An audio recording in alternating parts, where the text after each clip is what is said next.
secara tegas untuk membubarkan Hizbut Tahrir Indonesia.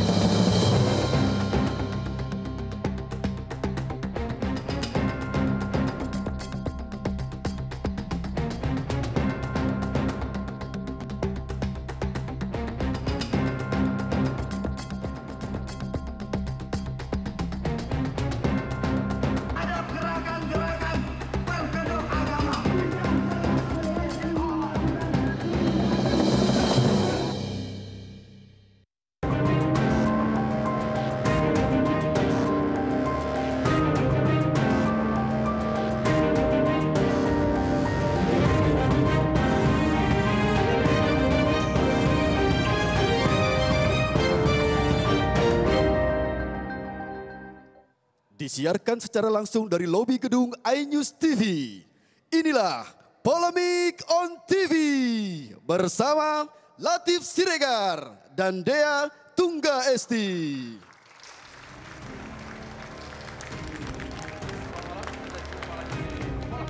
Dalam bincang-bincang yang membahas sebuah persoalan secara komprehensif dengan menghadirkan narasumber yang eksklusif. Saya Latif Siregar. Dan saya Dea Tungga Esti. Bang Latif, bila minggu lalu kita membahas mengenai pembubaran ormas radikal, tampaknya tidak semudah itu Bang Latif ya? Waktu itu kita mengira tidak semudah itu, tapi ternyata pemerintah tetap mengumumkan akan membubarkan ormas yang anti Pancasila. Betul sekali Bang Latif. Dan malam ini akan kita lihat apakah pembubaran itu semudah mengumumkan atau ada prosedur yang harus dilalui. Tapi sebelum lupa kita ucapkan selamat Hari Waisak buat yang merayakan ya. Apa tema kita malam ini Dea? Malam ini kita akan membahas mengenai ormas radikal, represif atau demokrasi. Kemerdekaan kebangsaan Indonesia itu dalam suatu undang-undang dasar negara Indonesia yang terbentuk dalam suatu susunan negara Republik Indonesia yang berkedaulatan rakyat dengan berdasar kepada ketuhanan yang Maha Esa.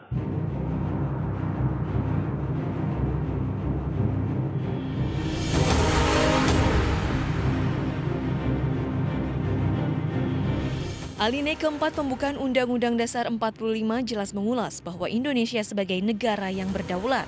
Sebagai negara kesatuan, hukum pun menjadi landasan. Atas dasar itu juga, pemerintah akhirnya memutuskan untuk melarang organisasi kemasyarakatan yang berpotensi menggerus kedaulatan. Secara terbuka, Kemenpolhukam yang menaungi sejumlah kementerian strategis menegaskan pelarangan Hizbut Tahrir Indonesia.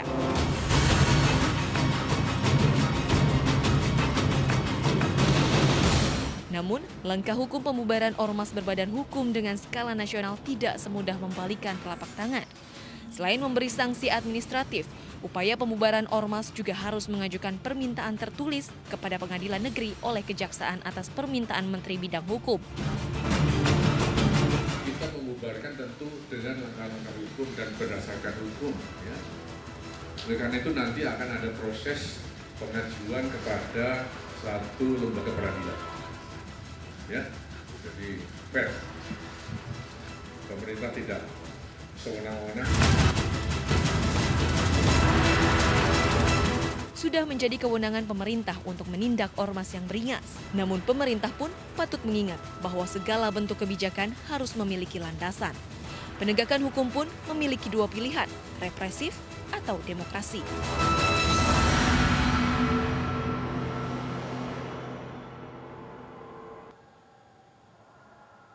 Dan untuk membahas masalah ini, di studio sudah hadir bersama kita Kiai Haji Khalil Nafis, Ketua Komisi Dakwah MUI. Selamat malam, Assalamualaikum. Warahmatullahi wabarakatuh. Kemudian ada Bung Saiful Dasuki, Ketua DPW Ansor DKI Jakarta. Selamat malam. Selamat malam, Ketua Pimpinan Pusat. Ketua Pimpinan Pusat, oke.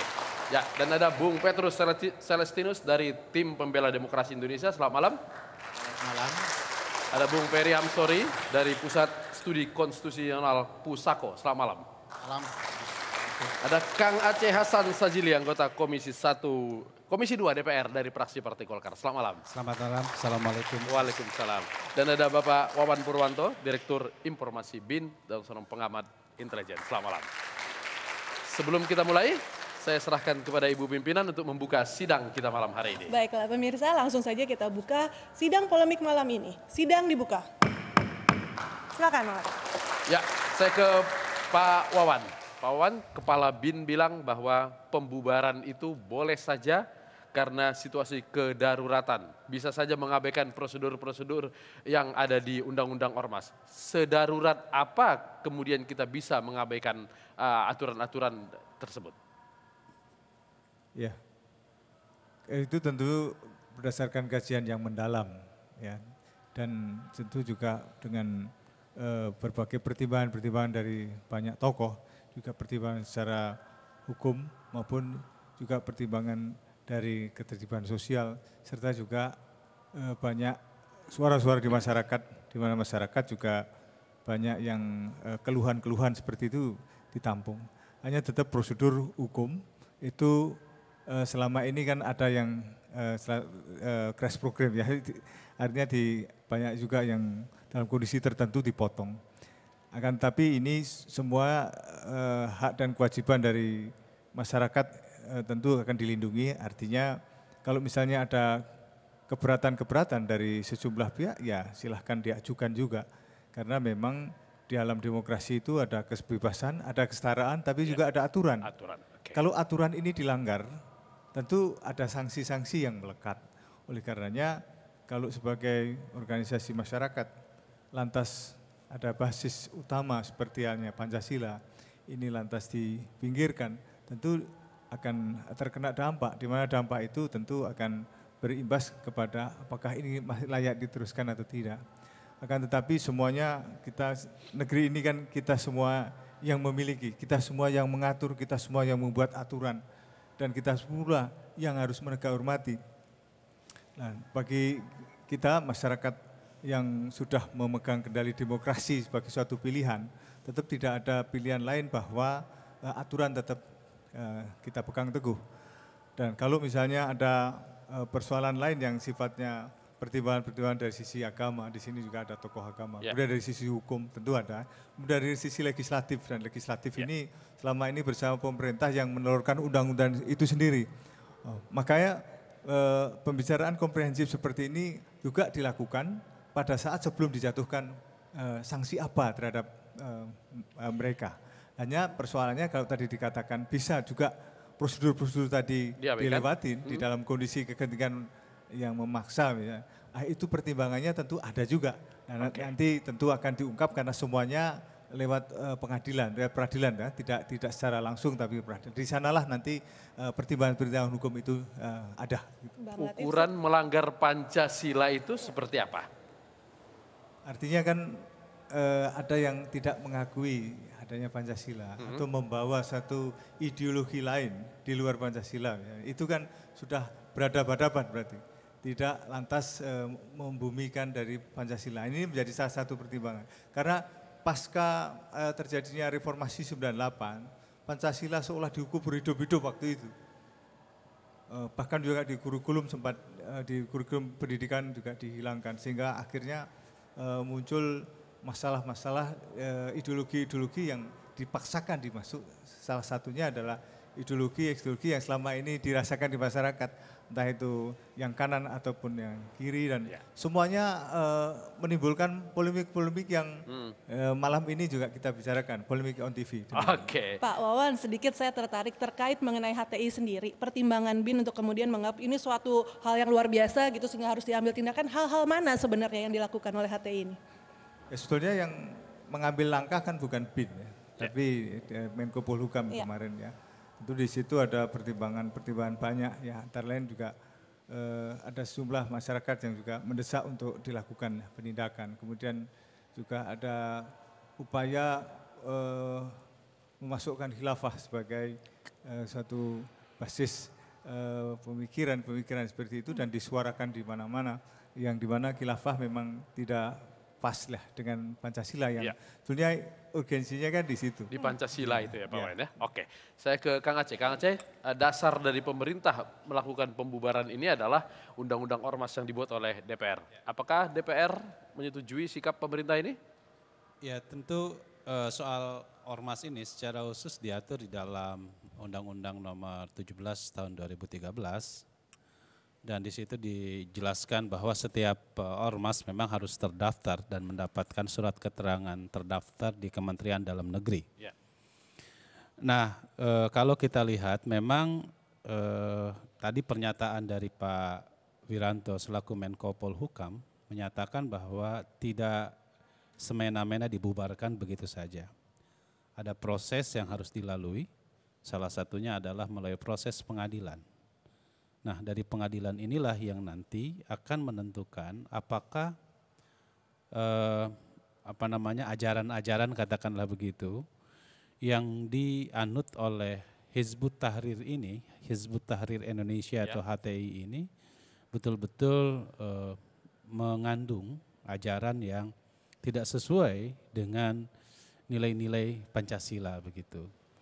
Nah, kalau kita lihat memang Hizbut Tahrir itu kan bahasa Arab. Hizbun itu artinya partai politik, tahrir pembebasan. Ini partai politik tetapi ormas gitu. Itu kan satu hal yang memang menurut saya kontradiksi gitu ya, terjadi kontradiksi.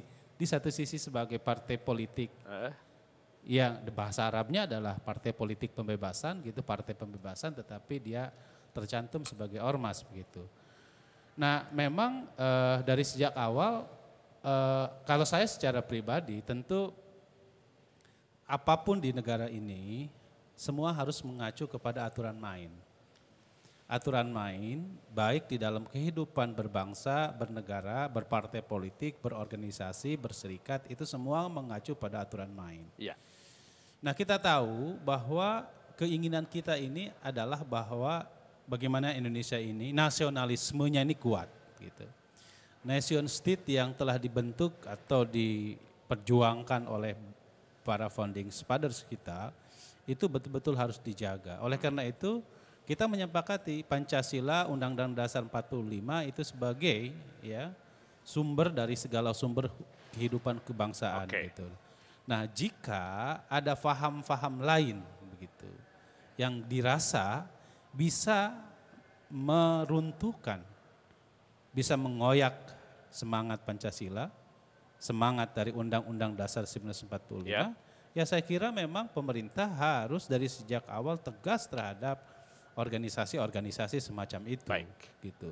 Karena bagaimanapun nation state yang telah diperjuangkan oleh pahlawan-pahlawan kita, ini sesuatu yang harus diperjuangkan, yang telah dikorbankan ya dengan sekuat tenaga dan kita semua wajib menjaga itu begitu. Baik. Kira-kira Saya pindah gitu. ke Pak Petrus. Pak Petrus, secara demokrasi kebebasan berpikir tentu boleh-boleh saja, tapi kemudian ada aturan-aturan yang harus dipatuhi oleh siapapun yang mengekspresikan kebebasan berekspresi itu. Bagaimana Anda melihat langkah yang diambil pemerintah terhadap HTI saat ini? Ya, kalau saya melihat apa yang dilakukan oleh pemerintah akhir-akhir ini memang sebetulnya pemerintah ini terlambat bertindak. Kalau kita lihat dari kondisi di mana sekarang ini seperti masyarakat ini sudah saling berhadapan-hadapan. Kita lihat di Jawa Timur, di Kalimantan, di mana-mana antara dua kelompok yang berbeda pandangan. Yang satu menyatakan sebagai kami kelompok yang mempertahankan Pancasila dan NKRI dan menganggap yang sebelah sana sebagai anti Pancasila. Ini berarti posisi pemerintah sebagai penanggung jawab di bidang pembinaan ormas ini gagal.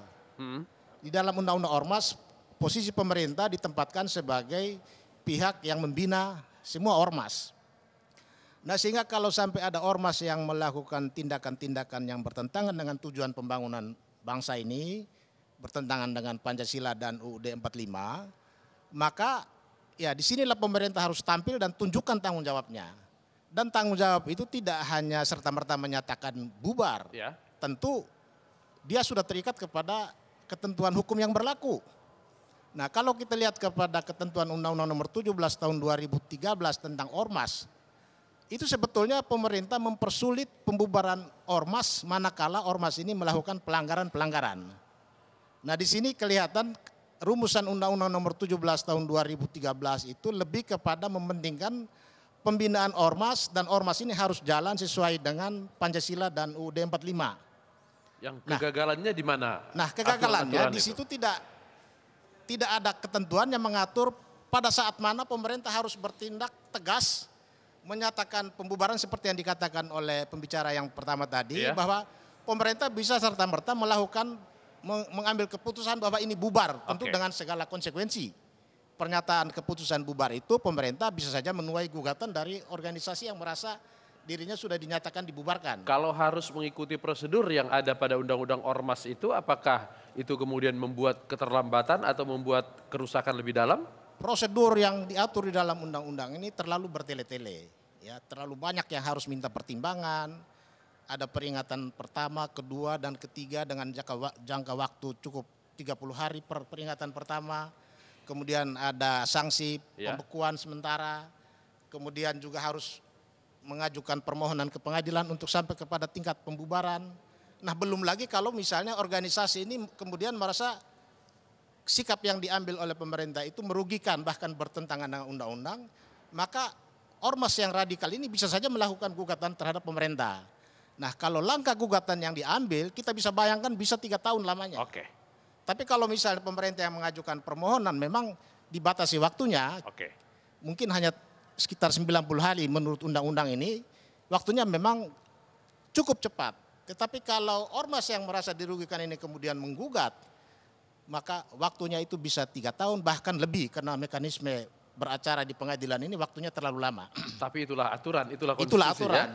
Jadi saya lihat posisi pemerintah sulit untuk mengambil langkah cepat dalam rangka membubarkan ormas yang dianggap sebagai radikal. Bung Peri, ada terobosan untuk itu? Saya, Mas Latif, perlu menjelaskan dulu hal paling mendasar yang diatur konstitusi sebelum kita berdebat layak atau tidak layak HTI untuk dibubarkan. Di pasal 28E Undang-Undang Dasar 1945 itu jelas bahwa kemerdekaan berserikat, berkumpul, berpendapat dijamin di dalam Undang-Undang Dasar. Namun begitu, konstitusi juga mengatur soal pembatasan hak kebebasan. Di pasal 28J disebutkan pemerintah penyelenggaraan hak kebebasan berpendapat berserikat itu dapat dibatasi kalau kemudian mengganggu hak orang lain, ya, berkaitan dengan agama, bangsa, kepentingan bangsa dan negara. Bagaimana pembatasan itu? Di dalam Undang-Undang Ormas jelas ada 4 hal yang dilarang yang dilakukan oleh ormas. 1 yang berkaitan dengan kenegaraan, ormas itu dilarang menggunakan lambang bendera negara, ya, termasuk lambang dan bendera negara lain. Kedua yang dilarang ormas lakukan adalah berkaitan dengan lingkungan sosial. Jadi dilarang ormas itu kemudian berlaku sara, ya, memecah belah dan segala macamnya. Ketiga, ormas itu dilarang berpolitik, ya, menyumbang dana tertentu kepada organisasi tertentu. Misalnya ada ormas menyumbang ke ISIS itu dilarang. Atau kemudian mengumpulkan dana untuk kepentingan politik. Yang keempat nih yang sedang diributkan. Ormas itu dilarang bertentangan dengan Pancasila dan Undang-Undang Dasar.